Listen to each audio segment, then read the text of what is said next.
And we're here with Grandmaster Hikaru Nakamura, who won his opening rapid play game, or shall we say new classical, against Yannick Peltier. Tell us, you had a massive time advantage. You had more than 20 minutes. Every other player in the hall had about 6 to 8. Of course, your opponent had about 2. Is that one of your strategies going into a game, or are you just a fast player and this happens organically?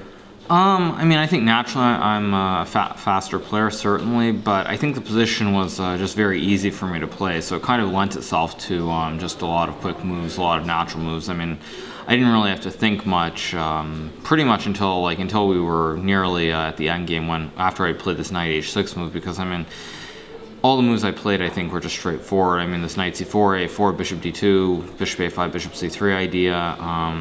I mean, I think all of this was pretty standard, so it was just a lot easier for me to play. So I think it was more the position than anything. So there are plenty of times I've played quicker. One thing that comes to mind is like the Pro Chess League, and more often than not, when I played quickly, that didn't work out very well. So it was just simply the position itself that led to me getting this huge time edge, and I think also because of that, Yannick didn't find the best defensive moves. I mean, the position was very difficult in the endgame with the bishop knight against the 2 bishops, but still, I think if he had more time, he probably could have found a better defense, so it certainly helped. Maybe not today, but is there ever a point in a game where you've got a small plus, and you say to yourself, I'm going to move quickly to give myself 2 ways to win?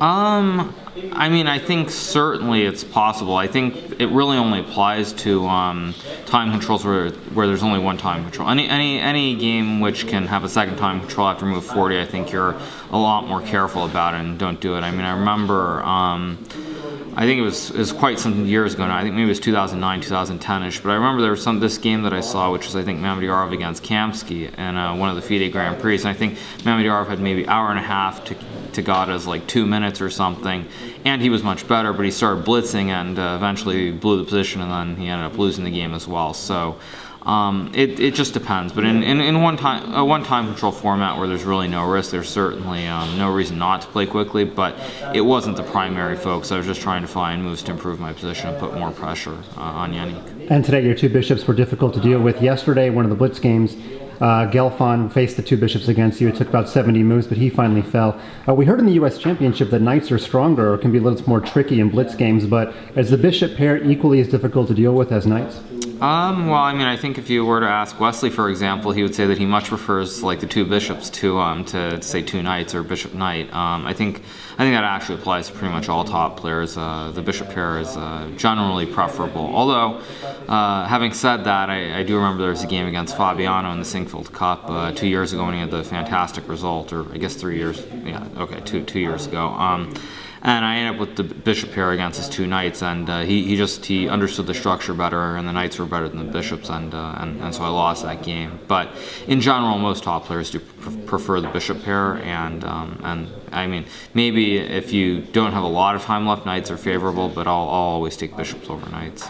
And finally, the Melody Amber tournament has been gone for about 5 years, but it had, let's just say, non-classical chess, and it was in a nice city. We're in a nice city. We're not playing classical chess. Is this the modern-day reincarnation of Melody Amber, or do you see some differences? I mean, there are a few differences. For me personally, I much prefer being here in Zurich. It feels very much like it's a city that's alive. You know, even if we're only in early April, whereas when I played in Melody Amber, Monaco was it was the off season, there wasn't a whole lot going on. So the experience was very nice, and it was a great tournament, which I really enjoyed. But for me at least, Zurich and frankly all of Switzerland is much more preferable. I really just, there's something about Switzerland that it's really nice, really calming, and I always love being here. Well, I agree, and for our viewers at home, if there's one thing better than Zurich in February, it's Zurich in April.